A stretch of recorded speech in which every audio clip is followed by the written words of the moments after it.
नमस्कार, बहुत स्वागत है आप सभी का। आप देख रहे हैं भारत 24 और आपके साथ मैं हूं अमृता गर्ग। शुरुआत करेंगे नॉकआउट न्यूज की।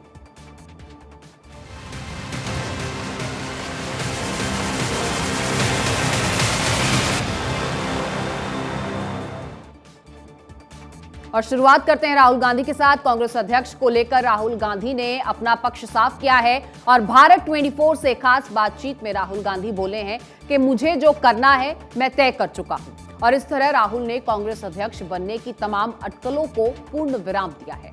अब अशोक गहलोत और G23 के सर्वमान्य नेता पर ही उम्मीद टिकी हुई है और अब तक अशोक गहलोत ही कांग्रेस अध्यक्ष की दौड़ में सबसे आगे हैं। और इस तरह भारत जोड़ो यात्रा और कांग्रेस अध्यक्ष चुनाव को लेकर स्थिति स्पष्ट की गई है। भारत जोड़ो यात्रा के मोटिव को लेकर राहुल गांधी गंभीर हैं। सोनिया के विदेश में उपचाररत होने के बाद ही भारत लौटे थे राहुल और अब भारत जोड़ो यात्रा से जुड़कर कांग्रेस और कार्यकर्ताओं में जोश भर रहे हैं।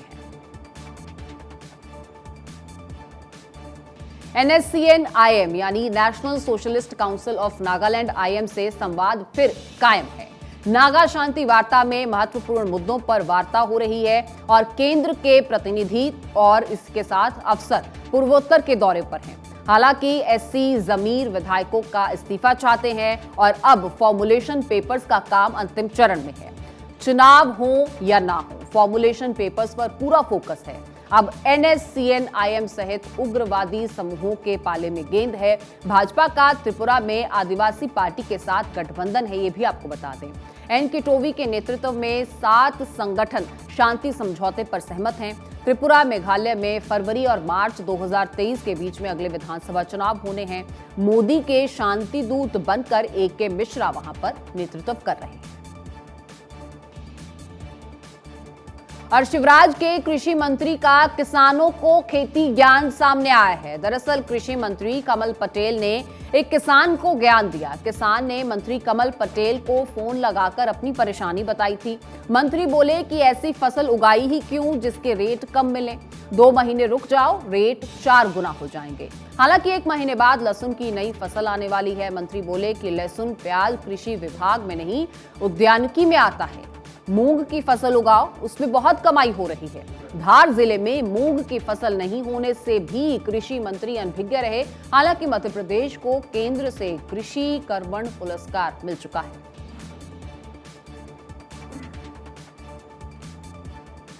और कानून व्यवस्था देखने गए गृह मंत्री पर लड़खड़ाए पैर। गृह मंत्री के पैर लड़खड़ाए। आपको बता दें, मध्य प्रदेश के गृह मंत्री नरोत्तम मिश्रा गिरते गिरते बचे हैं। दरअसल रेलवे स्टेशन पर वो लड़खड़ा गए और चोटिल होने से बाल बाल बचे। हालांकि SDOP और TI ने संभाल लिया और उन्हें गिरने से बचा लिया। प्लेटफॉर्म पर लगे पत्थरों से टकराए थे उनके पैर, जिससे ये पूरा वाकया हुआ। मां शारदा के दर्शन और पूजा अर्चना करके उन्होंने कुशलक्षेम मांगी है और फिर कानून व्यवस्था का फीडबैक लेकर वापस लौटे हैं नरोत्तम मिश्रा।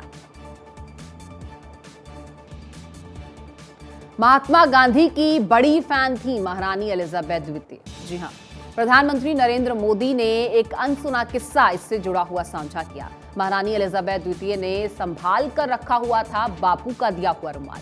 PM मोदी ने कहा कि एक बैठक के दौरान उन्होंने मुझे वो रुमाल दिखाया भी। महात्मा गांधी ने उन्हें उनकी शादी में वो रुमाल गिफ्ट किया था। मेरी महारानी एलिजाबेथ द्वितीय के साथ यादगार मुलाकातें हुई हैं, इसका जिक्र प्रधानमंत्री ने किया।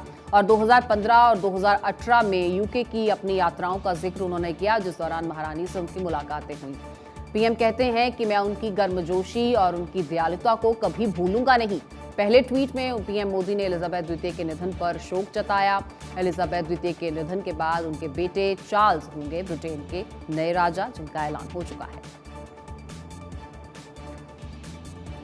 ब्रिटेन की महारानी एलिजाबेथ द्वितीय का दुखद निधन हुआ। गुरुवार देर रात निधन हुआ लोकप्रिय एलिजाबेथ द्वितीय का।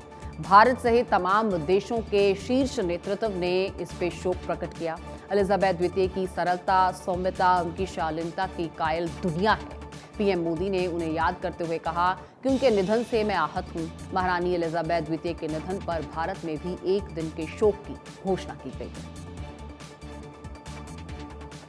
और शेख जायद जैसे चमकेगा नोएडा ग्रेटर नोएडा एक्सप्रेसवे। जी हां, इमारतों में यहां पे लगाई जाएंगी रंग बिरंगे लाइटें। 40% एरिया देने पर मैप पास होगा।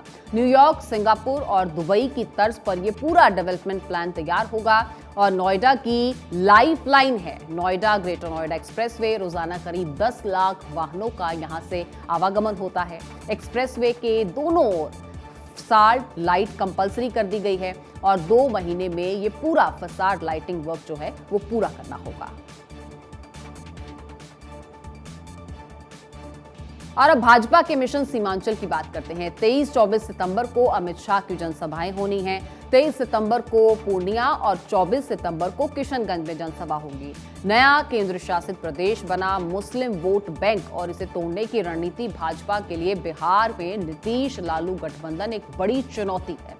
तो वहीं 2024 को लेकर भी बिहार से ही बिगुल फूंका जा रहा है। 2024 को लेकर नीतीश लालू एक्टिव हैं। ऐसे में भाजपा भी सीमांचल से ही 2024 का बिगुल फूंक सकती है।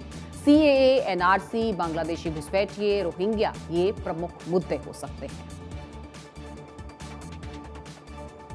और अब आपको बताते हैं कि चाचा भतीजे में खुल्लम खुल्ला आर पार कैसे चल रही है। बिहार की राजनीति को लेकर केंद्र में रोचक नजारा है। चिराग पासवान को पितृपक्ष के बाद केंद्रीय मंत्री बनाने के संकेत हैं और वहीं चाचा पशुपति कुमार पारस की पार्टी के चिराग पर कई गंभीर आरोप हैं।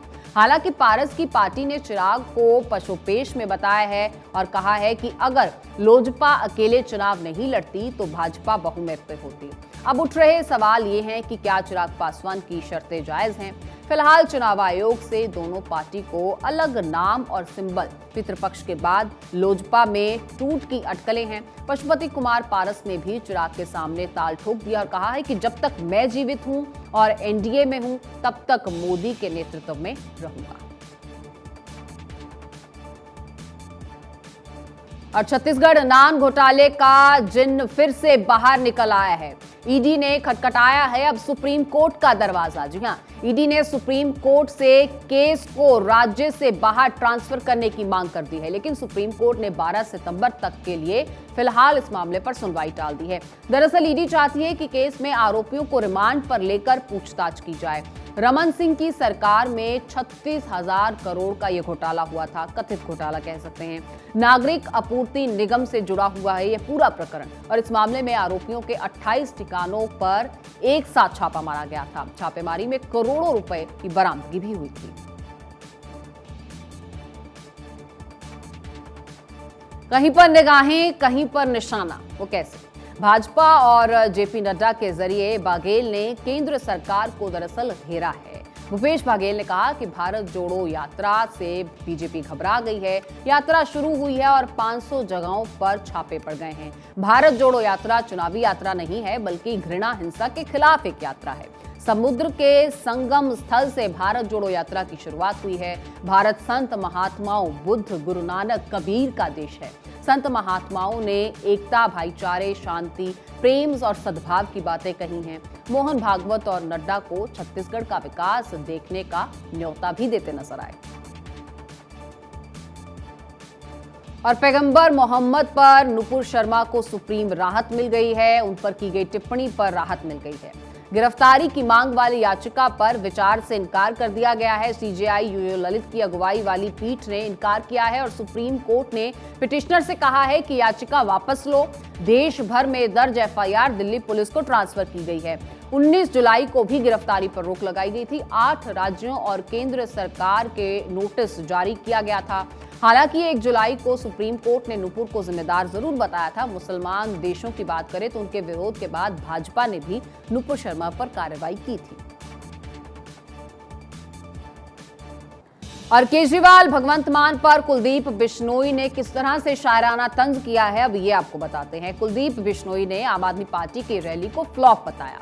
बोले, आदमपुर की जनता ने आम आदमी पार्टी की रैली को नकारा है। इधर उधर की बातें की, एसवाईएल का जिक्र नहीं किया। इधर उधर की बात कर गए, बात नहीं की पानी की। मेरे आदमपुर में आकर गए, बात नहीं हरियाणा की। दिल्ली पंजाब से बंदे लाकर झूठी बातें कर गए, बात नहीं की अपनी सरकार के भ्रष्टाचारों की। दारू पिलाकर झूठ बोलकर क्या तोड़ेंगे गढ़ को वो, जरा कहानी जान लो आदमपुर और हमारे भाईचारे की।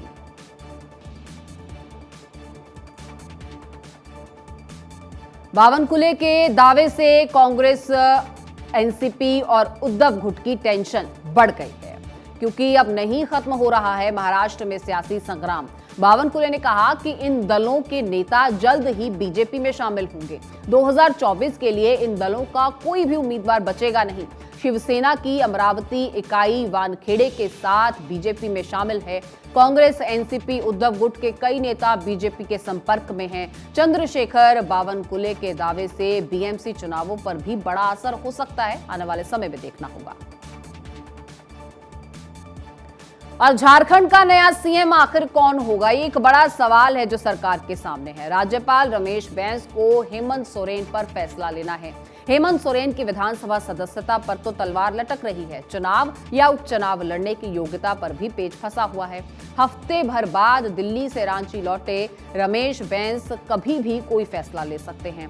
हेमंत सोरेन की विधानसभा सदस्यता पर कभी भी बड़ा फैसला आ सकता है। ऐसे में झारखंड के नए सीएम को लेकर अटकलें काफी तेज हैं। सीएम हेमंत सोरेन की पत्नी कल्पना सोरेन भी मुख्यमंत्री बन सकती हैं। पिता शिबू सोरेन, चंपई सोरेन और जोबा मांझी के नाम भी इस रेस में शामिल हैं। हालांकि सदन में विश्वास मत के बाद सरकार पर से तो संकट टल गया, लेकिन विश्वास मत हासिल करने के बाद भी हेमंत सोरेन पर खतरा टला नहीं है। सदन में हेमंत को मिल चुका है 48 विधायकों का समर्थन, लेकिन चुनाव आयोग 6 माह अयोग्यता की सिफारिश भी कर चुका है। अब दिल्ली से मार्गदर्शन के बाद ही राजभवन अंतिम फैसला लेगा। और अब योगी राज में सरकारी नौकरी वाले किसानों की बात कर लेते हैं। उत्तर प्रदेश में टैक्स भरने वालों ने धरती पुत्र के पैसे डकार लिए हैं। 21 लाख फेक खातों में पीएम किसान योजना का 46 अरब रुपया गया है। उत्तर प्रदेश में 2 करोड़ 85 लाख किसान पीएम सम्मान निधि के लाभार्थी हैं, लेकिन 21 लाख अपात्रों ने धरती पुत्र के पैसे डकार लिए हैं। हर फेक किसान से 22,000 रुपए की वसूली होगी। इस खुलासे के बाद कृषि मंत्री सूर्य प्रताप शाही ने साफगोई की है और जानकारी जुटाई जा रही है, वसूली की तैयारी है, ये भी उन्होंने कहा। और कहा कि योजना में इनकम टैक्स फाइल करने वाले किसान भी शामिल हैं। कई जगह पति पत्नी दोनों इस किश्त का लाभ ले रहे हैं। हालांकि योगी ने सहृदयता दिखा के पैसे लौटाने का अंतिम अवसर दे दिया है। और शिवराज में अब हवाई जहाज से फ्री में तीर्थ दर्शन होंगे। जी हां, मध्य प्रदेश में अब फ्लाइट से तीर्थ दर्शन करवाएगी शिवराज सरकार और 1 जनवरी से प्रारंभ होंगे फ्लाइट से तीर्थ दर्शन। तिरुपति बालाजी, रामेश्वरम, अयोध्या और मथुरा सहित कई तीर्थों के दर्शन कर सकेंगे श्रद्धालु। 75 साल से अधिक उम्र के बुजुर्ग हवाई जहाज से ये तीर्थ दर्शन कर सकेंगे।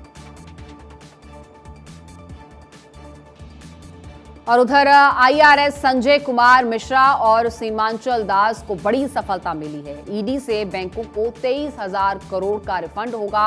अब तक 952 से अधिक चार्जशीट दाखिल किए गए। फेमा के उल्लंघन पर 8,000 से अधिक शो कॉज नोटिस जारी हुए हैं। 25 से अधिक केस में सिद्ध कर चुके हैं दोष और 5400 से अधिक शिकायतें दाखिल की गई थी। ईडी ने 1700 से अधिक कुर्की के आदेश जारी कर दिए हैं। 1 लाख करोड़ रुपए से अधिक संपत्ति की कुर्की की जा चुकी है। विजय माल्या, नीरव मोदी, मेहुल चौकसी केस में बड़ी सफलता हाथ लगी है, जहां 19,000 करोड़ से अधिक की संपत्ति कुर्की का दावा किया गया है। माल्या, नीरव, मेहुल केस में 15,000 करोड़ से अधिक की वसूली की गई है। और ग्वालियर चंबल से आ रही बड़ी खबर का रुख किए लेते हैं, जहां फूल सिंह बरैया कांग्रेस का दामन छोड़ सकते हैं। दिग्विजय सिंह का पुत्र मोह डुबा सकता है कांग्रेस की लुटिया। जी हां, ज्योतिरादित्य का विकल्प जयवर्धन सिंह को बनाने में दिग्गी राजा जुटे हुए हैं। अनदेखी के चलते फूल सिंह बरैया कांग्रेस को बड़ा झटका दे सकते हैं। ग्वालियर संभल की 34 सीटें तय करती है और यहां सत्ता का भविष्य फूल सिंह बरैया को पहले राज्यसभा भेजने का भी भरोसा दिया गया था, लेकिन दिग्गी कमलनाथ की जोड़ी ने विवेक तन्खा को राज्यसभा भेजा। आज अनुसूचित जाति के कार्यक्रम से भी बरैया ने दूरी बना के रखी और ये दूरी चर्चा का विषय बनी।